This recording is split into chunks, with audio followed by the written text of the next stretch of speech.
What's up, everybody? Walking Wild and Arctic Fox daily followers. I am here with my friend Molly, who runs Walking Wild Rescue in Ohio. And what we're going to do is we're collaborating together to answer some of the most common questions that you guys ask us regarding running a wildlife rescue. So for those of you guys who don't know me, my name is Kimberly DeFisher. I run Arctic Fox Daily Wildlife Rescue in upstate New York. My sanctuary is home to 30 foxes, a pack of 6 wolf dogs, a raccoon. I have many domestic animals here as well, chickens, goats, dogs, cats. And I'm also a mom to 2 kids, Ella, who is 9 years old, and my son Clay, who is 5 years old. And hey guys, I am Molly. I run Walking Wild Rescue in Central Ohio along with my husband David and our 6-month-old. Well, she's not running it too much yet, but one day hopefully, Melody. And then we are home to 144 foxes. We are home to 1 bull, 1 donkey, 3 goats, 4 coyotes, 2 wolf dogs, a skunk, and then domestic dogs, cats, and 2 bunnies. So yeah, that's who lives at both of our sanctuaries. We are busy ladies. Got 5 times the number of foxes that I do. Yeah, well, once you have one, it just kind of snowballs. It kind of goes in tiers. It's like, once you have one, yeah, it's 10 more. All right, guys, so the 3 topics that we are going to cover today. Number 1, we are going to talk about how are we allowed to do this? How are we allowed to work with these animals? What were the requirements of us getting here? What is the special licensing? 2, we are going to talk about common misconceptions about running wildlife rescues, or you could kind of say the reality of running a wildlife rescue. What's it like? Is it all cute and cuddly, or is it hard work? 3, we're going to talk about funding, the thing that's kind of a weird topic to talk about, but in reality, a lot of you guys ask us, how do you afford to do this? All right, so first topic that we are going to cover, a lot of you guys are wondering, how do we legally do this? How can we work with the types of animals that we work with? How do we run our sanctuary, licensing, our backgrounds, that sort of stuff. So I'm going to let Molly take it away to answer this first. Okay, so what we have to have in Ohio, so it's important to note that every single state is different. Make sure you know your state laws and everything like that. But in Ohio, the first step is getting what's called a non-commercial propagation permit that allows me to have captive bred wildlife. So foxes, I can even have black bear under the same permit, but it's a yearly fee that I pay. It's very minimal, it's $25, and I can have 1 fox or 144 like I have under that permit. I can have more than that. So in Ohio, it has to do with, do you have the appropriate space and enclosures for them? That's how they determine how many you can have. So when we open to the public, that USDA exhibitor licensing comes into play. But if you just are owning foxes in Ohio, you start out with that permit through ODNR.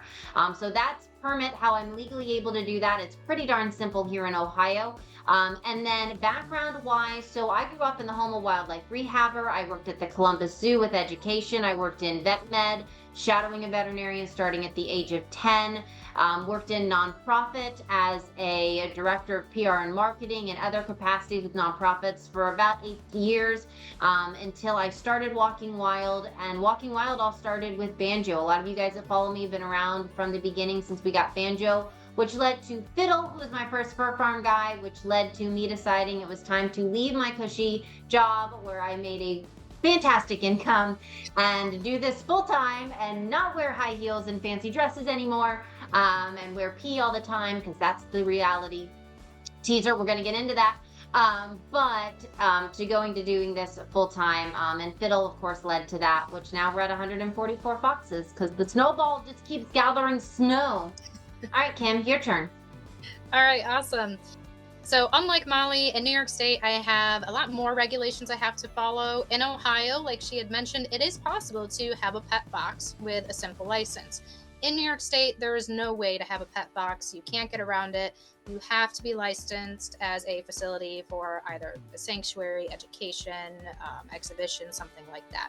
So I hold 3 licenses to be able to do what I do here in New York. There's 1 federal level license and 2 state level licenses. So I'm going to kind of turn my background. I'm going to talk about my background, and the timeline leads into how I got all of these licenses. So unlike Molly, also, I don't have a legit background in vet med, or I don't have any special schooling or anything like that that taught me how to work with animals. So I basically grew up an animal lover. I grew up on a fruit farm, so I was always around wildlife.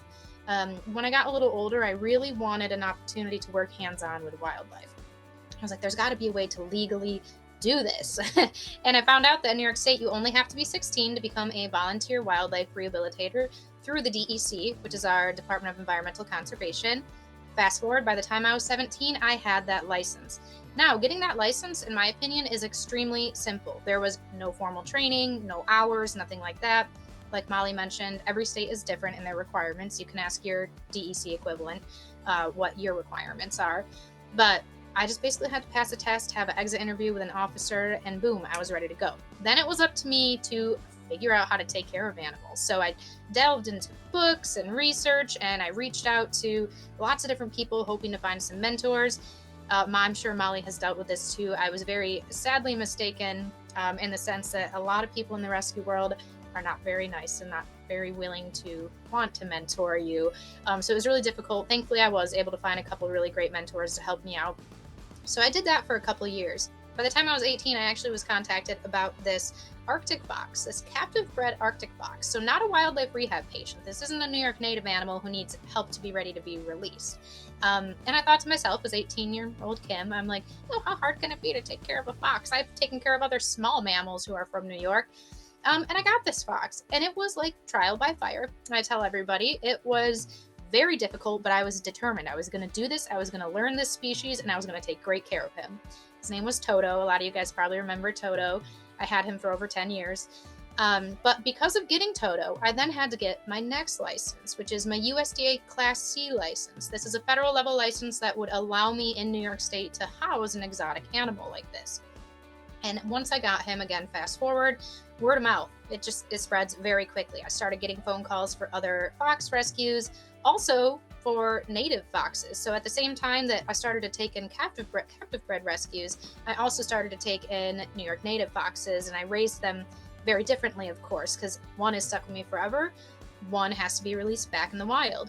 And then as I slowly started to grow with rescues, I was still doing all of this just as a licensed individual, kind of like learning along the way. New York State released some new regulations which required me to get what they call a New York State Dangerous Animal License. Foxes were now listed on the species list. That license was definitely the most difficult to get. It was the reason that a lot of people in New York could no longer have animals that they had, because they were kind of cracking down to make sure people weren't just doing this just to kind of get around the rules of not being allowed to have certain exotic pets. At this point, I had grown to the point that I definitely was a legitimate rescue and sanctuary. And after obtaining this license, I believe was the push I really had to become an official nonprofit. So Molly had to go through this too. Anybody can do this. It's just forming a business. It's a 501c3 nonprofit organization. Highly recommend using an attorney to do that. You can do it yourself, but you don't want to make mistakes because the wait time is huge on it anyway. Just hire an attorney or find somebody to do it pro bono. I too have to pay fees, but like Molly said, they're minimal. I mean, less than a couple $100 a year.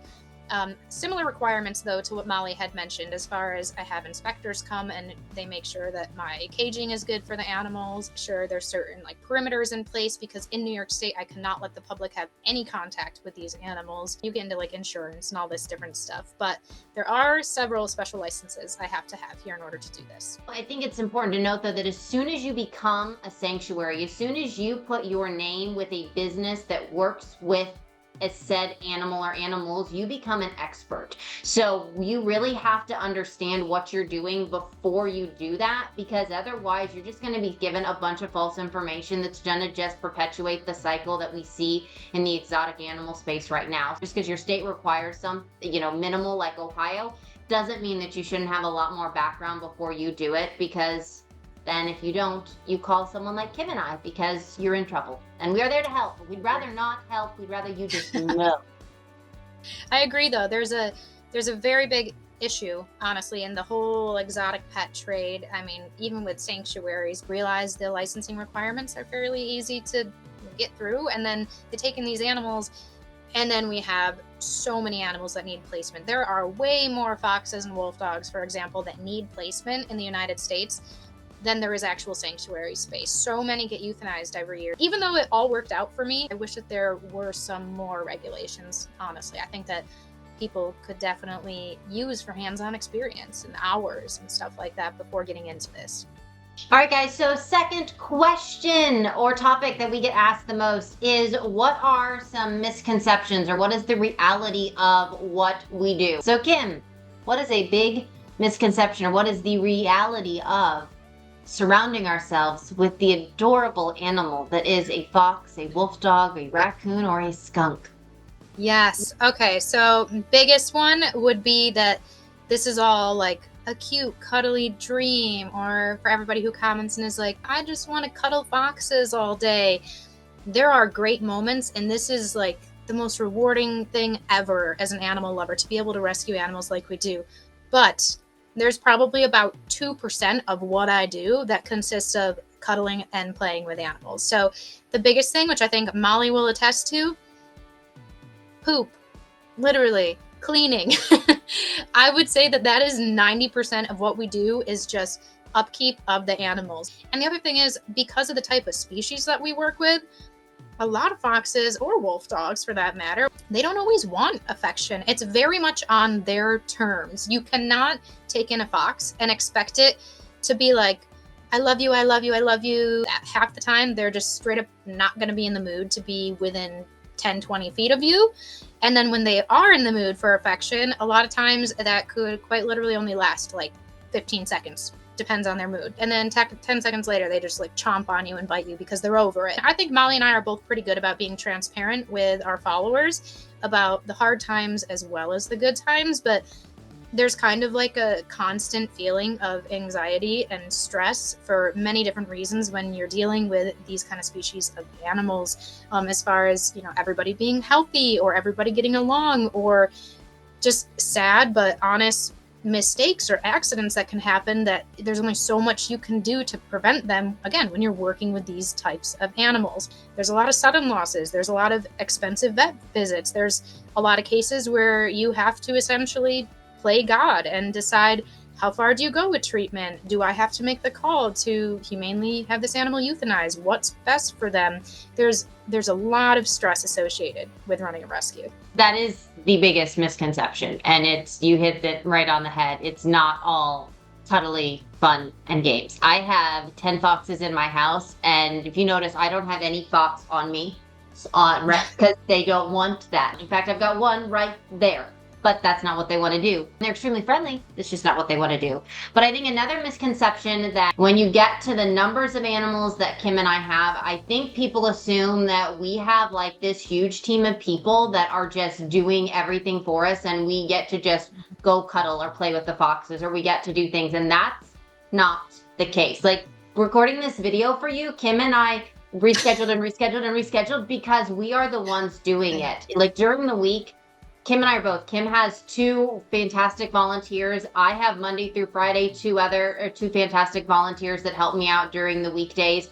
But that's it, guys. I mean, when you are talking about the number of animals that we have, I mean, for us, due to the flooring that we have, we clean our enclosures every single day. So that's 144 foxes, 4 coyotes, 2 wolf dogs. Like, everything is getting scrubbed, cleaned. Everybody has special diets they're getting fed. They're getting medications. So you've got all that animal care. And then on top of that, you have the business side of this. You know, we have to do social media posts, because in the world that we are in order to get funding, we have to have a social media presence. So that's a huge part of what we do in our day. We have, you know, trying to steward our donors, trying to tend to the business side. And so it's just a ton on our plates that we are doing. Plus we have families. You know, Kim's got kiddos. I have my husband and my little 6-month-old, and my husband does not, his full-time job is not walking wild. He works outside of the home. He is in the military. Nothing that we'd have to move for. Obviously, I couldn't do what we do. Half the month, he's not home. He's gone. And so there is a lot that fall on us that we have to do. You won't find Kim or I having our volunteers doing the hard stuff either. We both do all of our medical care. I mean, medicating, vet visits, hard decisions. 100% of that falls on us.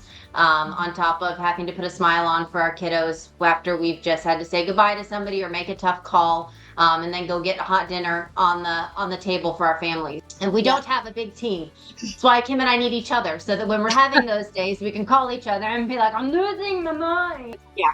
If I see a call from Molly or vice versa, we always pick up and we're like, all right, give it to me. Like, how's it going right now? But I'm going to piggyback on that. That was a great point, Molly, that especially for me, again, because of New York regulations and lack of letting people like be even in the same cage as foxes, for example. I mean, 95% of what I do is a one-man show. Like Molly said, I have 2 people here who help me. Heidi is actually outside right now. Heidi helps to volunteer, clean out our wolf dog yard, Savvy, our raccoon enclosure, and our fennec foxes. And she comes out about twice a month. Put that in perspective of like how much of this I have to do by myself. And then I have Corey, who is essentially our groundskeeper, and he like volunteers with constructing things and all that good stuff.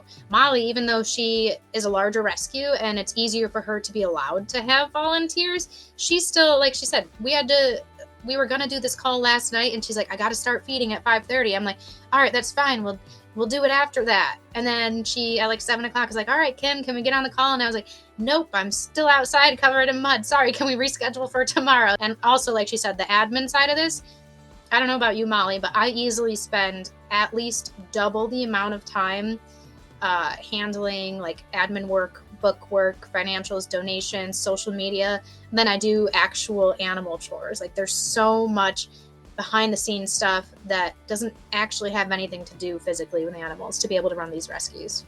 It's a prioritizing game. And even Kim and I got into this because we love we love our animals. There are days where I don't leave my laptop until it's time to feed dinner. And thankfully those are days where I have my 2 volunteers that help out during the week here, so I can do that. The animals are not unsupervised. They have someone tending to them. Guys, the sanctuary is our homes. Like I said, I have foxes all around me. Like if we were to look out my window right now, you would see everything. We don't leave this. This is life.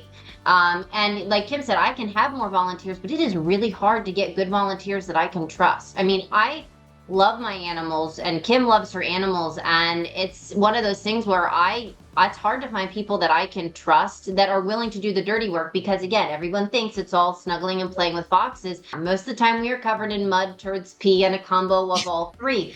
And that's just how we live our lives. It is not glamorous. It's rewarding and it's amazing, but it is not a glamorous life by any means. And so it's really hard. And at the end of the day, even if you can have volunteers, a lot of times it's just easier to try to do that, because by the time you get somebody onboarded, then they decide, oh, I don't like fox pee anymore, which no one really does. You have to love the animal the pee comes from. And by the time you get them onboarded, they don't want to do it anymore, and so then they're gone. And so it is a one-man show for Kim and I most of the time, with a couple really amazing, dedicated people that we trust and are really thankful for the help they give us, so that we can do this video for you, because both of us have our helpers here right now, so we can speak to you all. That's a good point she made, is that Molly and I both do have home-based sanctuaries. That is very different than having an off-site facility. And I think it's a double-edged sword. Again, Molly, you'd probably say the same thing. Everybody talks in any aspect of life. People talk about making sure you have a work and life balance. You need to have boundaries and be able to draw a line, which is near impossible when you have home-based sanctuaries. When knowing when to turn that off and shift gears, and can you turn it off? But then there's days where I'm like, man, it would be cool if I could be able to buy a plot of land and have an off-site sanctuary, so when I come home, I'm home. But then, as you guys know, my bathrobes. I like to go out in my bathrobe and do my animal chores. What's the point in showering and getting ready for the day if I'm just gonna go out and get covered in crap anyway? So kind of similar to how running your own business and being an entrepreneur is very different than working a 9-to-5. Although there's unique stressors to having our sanctuaries at our houses, I think we both agree that the way that we operate, it's ideal for us. 100%. Balancing personal life, family life, and running a rescue. Molly, what would you comment on that? Okay. So I'm newer to the balancing thing because my child is only 6 months old. But I've had a husband. I've been married for almost 10 years. And that still requires balance. He needs to know he's priority. But for me, it has been where it's not separate. I don't separate family and walking wild. It is all one thing. You know, whenever I talk about Walking Wild, I always say I'm a co-founder. The other founder is my husband. Like, it's not like we're going crazy here, but it is something we do together. And as you guys have seen, if you follow us, you know, Melody has started as much as she can with me. There's things she can't do with me, but she's doing stuff with me. And so it's really finding the joy of doing this together is how I've balanced it, because there is no separating. You know, we don't get Christmas, we don't get New Year's, we don't get Thanksgiving. Our animals still have to eat those days. So it is really marrying those together for me is how I've done it, and just having family fun time involve that. I mean, put it in perspective, guys. I have not been away on a vacation with my husband in 8 years. Fun fact. That's One crazy. day I will get to go away with my husband again. We've been on vacations, but we go separately so that somebody is home with the animals. So like Molly mentioned, there's definitely a level of marrying family and animal life together that you have to do, especially like we said, how this is home base. I have found that it's taken me years to perfect this balance, especially as my kids get older. They have these phases where sometimes being around wildlife is so normal to them that they don't really want to come and join me in chores. That's the reality of it. So maybe I'll have them play outside in the yard while I'm down with the foxes doing chores, or I try my best to make certain chores fun so that they can be involved and so that we're not losing out on family time. You definitely have to try and include your family as much as you can without pushing them. I've found you don't want to push this lifestyle on anybody. Like if my kids grow up, which I hope this doesn't happen, but they don't want anything to do with wildlife rescue, I don't want to force them. I'm not gonna put my dreams on them. And then end of daytime, I would say, is probably the hardest part, especially when I have wildlife rehab patients in. Like Molly said, you got to get dinner on the table, make sure you sit down and enjoy a meal with your family, and then you get the kids ready for bed. And then as soon as they're ready for bed, you're like, okay, I'll be right back. Put a movie on. I got to run outside and do some more chores. A few years ago, I really struggled with that balance. Like I found myself having a lot of mom guilt. I would find myself just losing time with my kids, which isn't ever okay. And I had to kind of change how I function here, how I operate, and really just got to be organized. Like you have to organize yourself in order to be able to do this and not go crazy. In any aspect of life, I think this is important. You have to make sure that you prioritize me time, we time, and us time. I stole that line from a therapist I saw several years ago. Me time, you have to put aside time for yourself or you're going to go crazy and you're going to burn out. We time, you have to put aside family time and just prioritize that. Us time, if you have a partner, you have to prioritize, like get a babysitter, spend one-on-one time for a little bit, whether it's just an hour or what, but you have to be organized enough to be able to prioritize each of those things at certain times.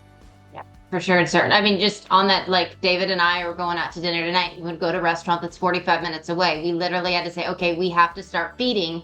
We're going to feed before, because if we don't, then we're going to be feeding till midnight. So we need to start feeding at 4 o'clock so we can be done feeding by 5:30, 5:45, so that we can be at dinner by 6:30, so that we can be home by a decent time. It's just things that, and I have to say no to doing stuff with friends because they want to do it at like 6 o'clock. And that's the worst time you can ask me to do something is 6 o'clock. So it's true. I don't want to be a night owl, but I'm like a little bit free by the time 9, 10 o'clock rolls around. I know that's when we're getting our groove. We're like, yes, that's when we start scrolling. That's why if you see social posts start going up, that's the first time we've had to sit down and get them posted. So all right, guys, we are back for our final part 3, and we are going to talk about funding. Everybody asks how we can afford to do this. It's a great question. It's kind of a weird topic to bring up because people want to pretend it's not there. Are we secret millionaires? No, we're not. That would be really cool if we were. We are 100% reliant on donations that come in through social media. That is where pretty much all of our money comes from. And a lot of people, because of that, think that we're set with fundraising projects. Like if you look at our follower counts, even though mine's higher than Molly's, I mean, she still has a lot of followers. The actual number of people who will donate is tiny. We did the math. It's about 0.01% of our followers who actually donate to us. So if we do something like a $5 Friday, we are usually lucky to bring in maybe $100, maybe a couple $100 on a really good day, just to put that number into perspective. So I 100% agree with everything Kim said. We have a fantastic follower base, but that does not translate into a large donor base from those followers. So in the past 6 months, Kim and I have seen, along with the other rescues in this space across the country, a huge decrease in funding. And that is because of two main reasons. The first one of those being the economy. So we don't live in a bubble. We know that cost of living is crazy expensive right now, and that means that costs more to feed your family, so you're not able to donate as much. So we appreciate everybody that has continued to donate what they can, but that has had a huge hit on how much is coming in, because it also costs us a lot more to do what we do and care for the animals that we care for. The second contributing factor is a large ongoing fundraiser in this very niche world of the fox rescue space here in the US that has had a large impact on what people are able to donate to our rescue, because they've donated to other rescues. So Kim and I, as well as all the other fox rescues, have a very similar donor pool, because they're all people that love foxes and want to support fox rescues. So because of that, we've had people tell us that they are not able to donate to us anymore because they've given all their funds to this other ongoing fundraiser, or that they have to drop the amount of funding because there's only so much money that they have to donate. So all of that thrown together means that Kim and I have had to get a little bit creative as to how to ensure that we are able to get the funding we need to get to not just give the amazing care to the animals we have now, but to continue to care for animals and say yes when the phone rings, because right now we're having to say a lot of no's, and that really breaks our heart. So we don't want to do that anymore. So Kim, how are we going to change that? So we have a challenge for you guys. We are calling everybody who views this video to please just donate $5. What Molly and I have done is set up a GoFundMe where all the donations are going to be split 50-50 between her rescue and my rescue. We are raising $50,000, which I know sounds like a really big number. It is. But when you look at our follower count, we actually did the math. It's just over 3% of people that we'd need to donate $5. 3% of our followers donate $5 and we could hit this goal. The $25,000 going to Molly is going to be used to finish up a construction project that will allow her and David to have the public visit their facility, which in turn means a bigger donor pool for them. The $25,000 going to Arctic Fox Daily is going to be used to put an addition on all of our already existing primary fox enclosures. This is definitely going to help better the lives of the foxes that we have here. So I know it might be a little strange to have two nonprofits splitting funds and calling on each of our donors to donate to each other, but we would not be doing this if we didn't vouch for each other, if we didn't share the same standards of care, ethics, morals, all of that jazz. So we really want to support each other, help each other out through this. We are dear, dear friends, and we are asking our followers to help our friends out as well. Yes, guys. So if you can take the extra minute to please just go to that link, donate $5, be one of the 3% that actually follows through with this. We would be so appreciative. We quite literally could not do any of this if it wasn't for your support. So thank you, thank you, thank you. Yes, thank you guys, and have a great rest of your day.